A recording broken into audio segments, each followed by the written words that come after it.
I guess with this one, we have pre-show.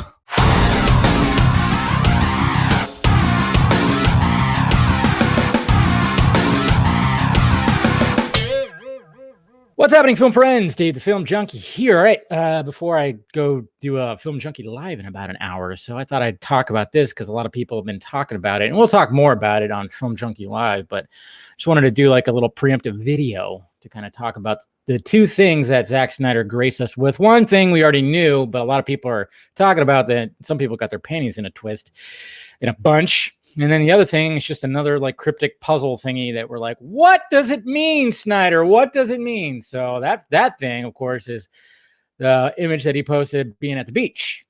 And this is awesome. I mean, this shows how crafty this guy is, man.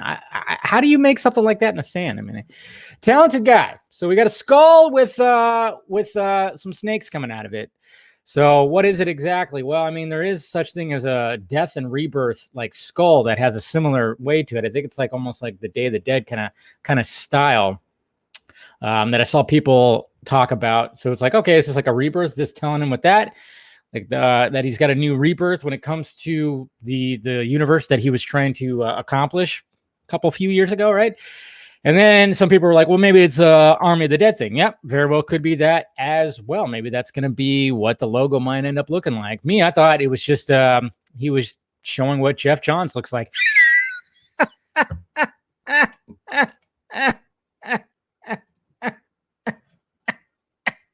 That was so stupid, I know. But yeah, your guess is as good as mine. It could mean that, could mean this guy. I don't think it means the Johns thing. That's just a little joke that, of course, I wanted to make. And then, well, another thing that everybody's talking about is him answering a fan question right here.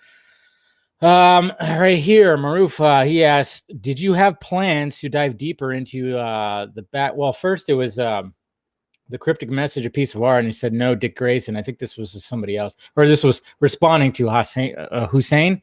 And then the follow-up question was, did you have plans to dive deeper into the background of Dick's death in your future movies? Maybe JL said a hint in JL. So this goes back to something that we already knew, that Zack Snyder, the dead Robin in BVS, was going to be Dick Grayson. Of course, I think they changed it, and I don't think that was what he wanted to do. He didn't want to change it, but certain other people wanted to change it, where it was like, yeah, in fact, I think it was confirmed too that it is. I think even Johns confirmed it a while back, saying that, yeah, it is, the dead Robin is in fact Jason Todd, but it was originally for Dick Grayson. Like, there is actually a tombstone that has Richard Grayson on it. Like, it was going to be legit, but you don't see that in the final version. I mean, I might have seen a behind the scenes shot or two or something like that might have had that, and that definitely confirmed it.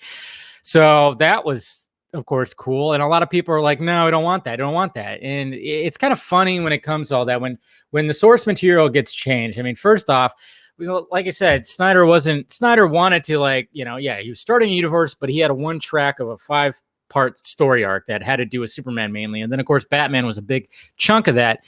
And I mean, if you really think about it, I mean, obviously, any kind of dead Robin would drive a Batman crazy, but just imagine if it was Dick, the first Robin, like in this alternate timeline that obviously that leads to like this whole nightmare that ends up happening and everything. I mean, we got to realize, I mean, just let these creators do what the hell they want. I mean, it happens over in the MCU. There's many examples where they've changed a lot of things, whether it's Ultron being created by Stark or the Mandarin. You know, there's all kinds of just different things that you could like compare it to. Like, it's not really that big of a deal. But of course, I know a lot of people like to always bitch and complain about stuff like that. But I think it actually works for the story that he was trying to tell, with Bruce going, you know, just headed down a downward spiral to becoming this like shitty, fucked up brand people Batman, just sick and tired of everything. And, you know, then it kind of makes sense of like, oh, you know, was Dick around? Was he when everything was going down? I mean, where is he at? Is there a Nightwing presence? I mean, obviously, I think they changed it because they wanted to eventually do a Nightwing movie, which I still wanted to see from Chris McKay. So I don't know. I mean, I guess there's going to be some hints about it. I mean, obviously, when you see at the end of that one trailer, I think it was the first Comic-Con full trailer, when Gordon says, it's nice to see you playing with others again. I mean, that could be in reference to the fact that Robin died. So there could have been something with that with Gordon, or when Diana and Bruce are building up the team and maybe he kind of, hints at something, as Snyder said. So there you go, guys. We could talk about it more, of course. We'll talk about it more when it comes to Film Junkie Live. That'll be showing up in, by the time this is posted, less than an hour. So be ready for that. And that's all, guys. Bye.